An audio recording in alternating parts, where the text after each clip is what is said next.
नमस्कार, capital TV देख रहे हैं आप। मैं हूं आपके साथ पूजा। ब्रेकिंग नाउ में बड़ी खबर आपको बता रहे हैं। पश्चिम बंगाल विधानसभा चुनाव में मिली करारी हार के बाद टीएमसी में खलबली मची हुई है। टीएमसी में बगावत की शुरुआत हो चुकी है और ममता बनर्जी काफी ज्यादा परेशान है। सुप्रीम कोर्ट का रुख किया जा रहा है। विपक्षी दलों को एकजुट करने की ममता बनर्जी कोशिश कर रही है, लेकिन चारों तरफ से ममता बनर्जी को झटके पे झटके ही लग रहे हैं। तो कैसे ममता बनर्जी परेशान है, टीएमसी में क्या कुछ चल रहा है, एक एक अपडेट आपको बताएंगे। मेरे साथ जुड़े हुए हैं कैपिटल टीवी के editor in chief doctor Manish Kumar और एग्जीक्यूटिव एडिटर राजीव जी। सर, क्या कुछ चल रहा है टीएमसी के अंदर? ममता बनर्जी क्यों इतनी परेशान दिख रही हैं? देखिए, टीएमसी के अंदर मैं आपको बताऊं, लेकिन अभी खबर आई ढाका से। वहां जमाते इस्लामी और मुस्लिम अलग अलग ग्रुप्स वो धरना प्रदर्शन कर रहे हैं, रैलियां निकाल रही हैं ममता बनर्जी के समर्थन में। बीजेपी जीत गई, उसको लेकर के वहां विरोध प्रदर्शन हो रहा है। मतलब आप ये समझिए कि कई सारे लोग ये कहते थे कि ममता बनर्जी जो है वो पश्चिम बंगाल को बांग्लादेश में मिलाना चाहती है और उस तरीके से पूरा मुस्लिम अपीजमेंट कर रही है। ये तो बात सही निकल रही है। भाई ढाका में क्या मतलब है? पाकिस्तान में भाई कोई ढाका में शेख हसीना जो है उसको हटा दिया, वहाँ पे जो है दूसरी पार्टी आ गई। हिंदुस्तान में कोई जलसा निकल रहा था क्या?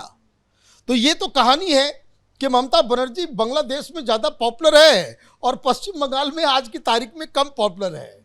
अब ममता बनर्जी परेशान हैरान इसलिए है क्योंकि पार्टी से लोग छोड़ छोड़ के जा रहे हैं। अब आज एक खबर आई कि ममता बनर्जी ने 14 तारीख को मीटिंग बुलाई है।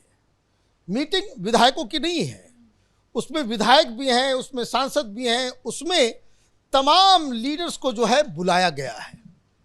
अब जो तमाम लीडर्स को जो बुलाया गया है और इस बात को बाकायदा नोटिफाई भी किया गया है, बताया भी गया है उन लोगों को कि आना बहुत ज़रूरी है। वहाँ आना, वहाँ आपकी उपस्थिति जो है वो अनिवार्य है। इस तरह की बातें कहने का मतलब क्या है कि उनको इस बात का डर है, शक है कि हमने मीटिंग बुलाई और पिछली बार की तरह जो 15-20 जो है वो गायब हो गए थे विधायक, कहीं बड़े बड़े लीडर्स नहीं आए तो फिर ये एक अलग मसला बन जाएगा कि ममता बनर्जी अकेली पड़ रही है। अब ये सारी चीज़ें बुलाने का मकसद क्या है? मकसद इसलिए है क्योंकि आनन फानन इन्होंने 15-16 नेताओं को, जिसमें डिस्ट्रिक्ट प्रेसिडेंट है, नगर पालिका का चेयरमैन है, उसमें 3-4 स्पोक्स पर्सन्स हैं, इन सबको आपने आनंद फानंद 6 साल के लिए जो है आपने निकाल दिया। अब आपने निकाल तो दिया, लेकिन उसके बाद उनके समर्थन में लोग जो है सामने आ गए टीएमसी के अंदर कि ये क्या बात हुई कि ये लोग तो सही बात कर रहे थे और आपने वो एक्शन ले लिया। कुल मिलाकर के ममता बनर्जी का कुछ इस तरीके का प्लान लग रहा है जो आम टीएमसी के नेताओं के मन के मुताबिक नहीं है। आपने बिल्कुल सही कहा, विद्रोह की बहुत बड़ी लहर टीएमसी के ऊपर आने वाली है। बिल्कुल, क्योंकि इसके भी कुछ दिन पहले जब नतीजे आए उसके बाद ममता बनर्जी ने अपने नवनिर्वाचित विधायकों की एक बैठक बुलाई थी जिसमें कई सारे विधायक शामिल नहीं हुए। अब ये जो आगे मीटिंग बुलाई गई है 14 तारीख का, जो सर ने जिक्र किया, उस मीटिंग में सभी को तो बुलाया गया है, लेकिन क्या सभी की उपस्थिति हो पाएगी? क्या कुछ चल रहा है पार्टी के अंदर? देखिए, ममता बनर्जी ये सोच ही नहीं रही है कितने लोग आएंगे कितने लोग नहीं आएंगे, क्योंकि उनका प्लान अभी कुछ दिन वेट एंड वॉच का है। जिस तरीके से शुभेंदु अधिकारी लगातार एक्टिव मोड में हैं, उनको लगने लगा कि हमने पहले जो बातें कही थी कि अगर प्रोटेस्ट मोड में आएंगे, सरकार का विरोध करेंगे, जैसे इतने बड़े फैसले हुए, ये जो भीड़ भाड़ नहीं होगी सड़कों पर, कोई भी धार्मिक गतिविधियां ऐसी नहीं होगी, अजान पर फैसला आया कि लाउड स्पीकर पर अजान नहीं दिए जाएंगे। तो ऐसी स्थितियों में ममता बनर्जी की पार्टी अभी जिस मोड में पहले थी, यानी कि चुनाव परिणाम आने के बाद जिस तरीके से ममता बनर्जी ये सोच रही थी और बात कर रही थी कि नहीं, हम वही प्रोटेस्ट मोड में आएंगे जैसे कम्युनिस्टों के खिलाफ थे और उसी तरह भारतीय जनता पार्टी को उखाड़ फेंकेंगे जैसे हमने कम्युनिस्टों को फेंका था। लेकिन क्या पूरे पश्चिम बंगाल में एक भी डिस्ट्रिक्ट में कोई बड़ा विरोध प्रदर्शन हुआ टीएमसी की तरफ से? मुस्लिम नेता परेशान है इस बात को लेकर कि ममता बनर्जी आजकल फैसला क्यों नहीं ले पा रहे, क्यों नहीं। हम लोगों की मीटिंग आज होनी चाहिए थी कि इतना बड़ा फैसला आया और उसके बाद हम टीएमसी की तरफ से एक मीटिंग बुलाते हैं, कम से कम प्रेस के सामने कहा जाएगा कि नहीं, ये भारतीय जनता पार्टी की सरकार आई, इस तरह के फैसले नहीं लिए जाने चाहिए। क्योंकि ये जो बंगाली अस्मिता की बात करती थी, ये गंगा जमनी संस्कृति की बात करती थी, उसमें ये भारतीय जनता पार्टी की सरकार आने के बाद नया मॉडल लेकर आई है। लेकिन ममता बनर्जी चुपचाप बैठी हैं, अभिषेक बनर्जी चुपचाप बैठे हैं, क्योंकि उनको लगता है कि अगर ऐसे मौके पर प्रोटेस्ट करेंगे, हंगामा करेंगे, तो फिर शुभेंदु अधिकारी को मौका मिल जाएगा कि हम कई टीएमसी के नेताओं के खिलाफ, जिसके खिलाफ सबूत हैं, जिसके खिलाफ जानकारी है कि उन क्षेत्रों में ये केवल एक्टिव नहीं है, निगेटिव तरीके से एक्टिव हैं, उसको अरेस्ट करने का, टीएमसी के खिलाफ कार्रवाई करने का। अभी सेंट्रल फोर्स वहां पर मौजूद है। बंगाल की पुलिस अभी पूरी तरीके से ममता बनर्जी से अलग हो गई है, शुभेंदु अधिकारी के साथ है, क्योंकि कई अधिकारियों का ट्रांसफर हो चुका है। तो ऐसे मोड में Mamata Banerjee wait and watch की नीति पर आ गई, यू टर्न ले लिया उसने। जिस तरीके से वो कह रहे थे नहीं सरकार बनने दो, सरकार को हम स्वीकार नहीं करेंगे, और उसके बाद दूसरे दिन से ही हम प्रोटेस्ट मोड में आ जाएंगे। तो कहां है प्रोटेस्ट? ये फैसले तो हर रोज हो रहे हैं और आपका प्रोटेस्ट नहीं चल रहा। तो पार्टी के अंदर यही बातें चल रही है। मुस्लिम विधायक, मुस्लिम सांसद ये मानने को तैयार नहीं है कि ममता बनर्जी अब कुछ आगे प्रोटेक्ट कर पाएंगी, या तो सरेंडर कर ले या फिर वो ममता बनर्जी के नेतृत्व को स्वीकार न करें। तो जिस तरीके से पहले जब नैरेटिव क्रिएट हुआ, भारतीय जनता पार्टी की जीत हुई और उसके बाद ये कहा जाने लगा कि नहीं, हिंदुओं ने जमकर वोटिंग की है बीजेपी के लिए। अब हिंदू नेता पहले इस बात से नाराज थे कि अगर हमने वही रुख अपनाया तो फिर आगे हमारे लिए जीतना संभव नहीं होगा, हमें अपना विकल्प देखना पड़ेगा। उसी तरीके से अब मुस्लिम नेता इस बात को सोच रहे हैं कि जब ममता बनर्जी इस मोड में रहेगी तो कांग्रेस क्या गलत है या फिर वामपंथी पार्टियां क्या है, क्योंकि यहां तो टीएमसी वर्सेस बीजेपी है। अगर इन पार्टियों के साथ भी जाते हैं तो हमें कम से कम हमारे प्रति सॉफ्ट कॉर्नर रहेगा कि नहीं ये लोग अभी लंबे समय तक राजनीति करेंगे बेस बनाने में। इसीलिए ममता बनर्जी के खिलाफ जो पार्टी के अंदर कई गुट बने थे, वो सारे गुट अपनी अपनी मीटिंग कर रहे हैं। मतलब अपने अपनी गुट में लोग मीटिंग तो कर रहे हैं, कहीं ना कहीं ममता के खिलाफ ही वो अपना फैसला लेंगे। तो क्या लग रहा है कि आने वाले दिनों में जो ये संख्या धीरे धीरे घटती जा रही है, ममता का लोग साथ नहीं दे रहे हैं, एक बहुत बड़ा विस्फोट एक साथ होगा, कई नेता या कहे विधायक और यहाँ तक कि सांसद भी ममता बनर्जी का साथ छोड़ सकते हैं क्या? देखिए, सबसे बड़ी दुविधा ममता बनर्जी के सामने ये है कि पार्टी को कैसे बचाया जाए। पार्टी वहां लोग अभिषेक बनर्जी के खिलाफ बयान दे रहे हैं, खुल के दे रहे हैं।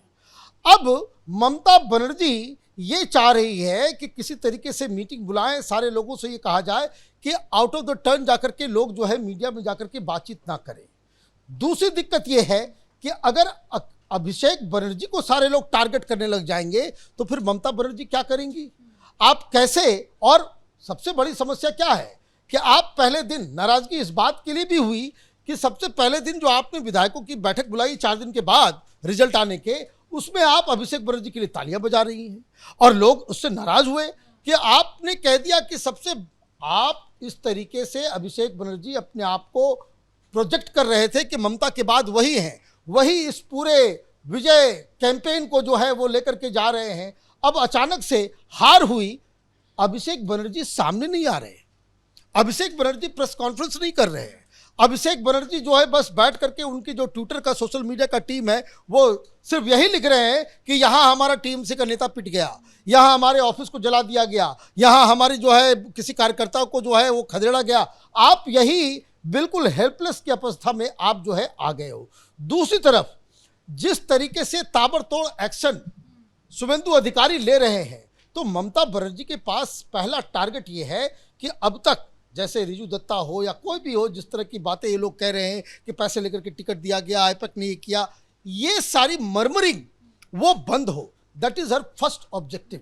नंबर 2, अभिषेक बनर्जी के खिलाफ ये जो पूरा गुस्सा है कैसे उसको शांत किया जाए, ये दूसरा उनका ऑब्जेक्टिव है। लेकिन समस्या ये है कि जब टीएमसी के लोगों ने ही, मैं आपको बताऊं, टीएमसी के लोग फोन कर करके पत्रकारों को बता रहे हैं कि हम लोग अभिषेक बनर्जी की वजह से हारे हैं। तो इसका मतलब ये है कि पार्टी को संभाल पाना बहुत बड़ी मुसीबत जो है वो ममता बनर्जी के सामने है। बिल्कुल, तो जो ममता बनर्जी का ऑब्जेक्टिव है, क्या वो उसको फुलफिल कर पाएंगे? और उन्होंने ये भी कहा था कि हम अपने अगले कदम का खुलासा नहीं करेंगे, इंतजार करते हैं। तो अगला कदम अभी तक क्या लग रहा है, क्या हो सकता है? देखिए, ममता बनर्जी का अगला कदम अपने आप को सुरक्षित रखना है कि अभी के समय में अगर जिस तरीके से भारतीय जनता पार्टी के साथ हम संघर्ष कर रहे हैं और शुभेंदु अधिकारी एक एक करके जो फैसले ले रहे हैं उसमें कहीं ममता बनर्जी खुद नप न जाए, जो कि अभी तक जितने सेक्रेटेरिएट की फाइल्स है वो सारे खंगाले गए। करप्शन के चार्जेज अभी तक ममता बनर्जी तक नहीं पहुंचा, क्योंकि वो पावर में थी तो उस समय इनके जितने मंत्री पकड़े गए। अभी सुजीत बोस को गिरफ्तार किया ईडी ने, ये कौन सा घोटाला था? ये घोटाला म्युनिसिपल कारपोरेशन में भर्ती का था। लेकिन क्या म्युनिसिपल कारपोरेशन में भर्ती हुई या शिक्षक भर्ती घोटाला हुआ या अनवरत मंडल का ये कैटल स्मगलिंग का घोटाला हुआ, ये सारे घोटाले इनके मंत्री कर रहे थे और ये चुपचाप बैठकर ऑब्जर्व कर रही थी। ये ममता बनर्जी तक अभी तक कोई भी जांच पहुंची क्यों नहीं? क्योंकि ये सारे जो लोग थे, जितने इनके साथ काम करने वाले लोग थे, ये जानते थे कि अभी ईडी के सामने अगर हम ऊपर तक की बात कह दिए तो उसके बाद ममता बनर्जी हमारा जीना हराम कर देगी, क्योंकि पश्चिम बंगाल में सरकार उनकी है, पावर में वो है। तो ऐसी स्थिति में अब जैसे ही दरका है, जैसे ही पावर उनके हाथों से गई है, अब डर लग रहा है। जिस तरीके से अरविंद केजरीवाल को लगने लगा था कि नहीं, अब धीरे धीरे हमारे पास पहुंचेगी ईडी की टीम, और आखिरकार गिरफ्तारी भी हुई। वो पहले गिरफ्तार नहीं किए गए, शराब घोटाले में भी एक एक कड़ियां जुड़ी और लास्ट में यह पता चला कि नहीं सीएम का भी इन्वॉल्वमेंट था। तो इसी तरह इन घोटालों में जो एक्टिविटी चल रही है, ममता बनर्जी को लग रहा है कि अगर एक मंत्री ने भी कुछ क्लू दे दिया या उस मंत्रालय से जुड़ी हुई फाइलें आगे तक सीएमओ तक पहुंची तो इसका मतलब है कि मेरा नंबर भी आ गया। तो ऐसी स्थिति में अपने आप को सुरक्षित रखो। और दो मोड है इसके लिए, एक तो ऐसी बातें करो, ऐसा प्रोटेस्ट करो, हंगामा करो, मोदी और अमित शाह को टारगेट करो, जिससे कि अगर मेरे तक कोई बात पहुंचती है तो ऐसा लगे कि ये राजनीतिक बदले की भावना की कार्रवाई है और इसलिए इंडी अलायंस के सपोर्ट की भी जरूरत ही नहीं पड़ रही है। तो अभी इनकी प्लानिंग खुद में ही स्पष्ट नहीं है, ये खुद ही कंफ्यूज्ड हैं कि हमको क्या करना चाहिए, तो लोगों को क्या बताएगी अपनी रणनीति के बारे में, इसलिए अपनी रणनीति डिस्क्लोज नहीं कर रही है। बहुत बहुत धन्यवाद सर आप दोनों का। तो चुनावी हार के बाद ममता बनर्जी कई तरफ से फंसी हुई हैं, घिरी हुई हैं। सबसे बड़ी चुनौती यही है कि पार्टी को कैसे एकजुट रखा जाए, लेकिन पार्टी में कुछ भी ठीक नहीं चल रहा है। नेता नाराज है, विधायक नाराज है और सांसद भी ममता बनर्जी से काफी नाराज बताए जा रहे हैं और ये नाराजगी बड़ा विस्फोट में तब्दील हो सकता है। आने वाले दिन ममता बनर्जी के लिए और मुश्किल भरा साबित होता दिखाई दे रहा है। इस खबर में इतना ही। देखते रहिए कैपिटल टीवी। नमस्कार।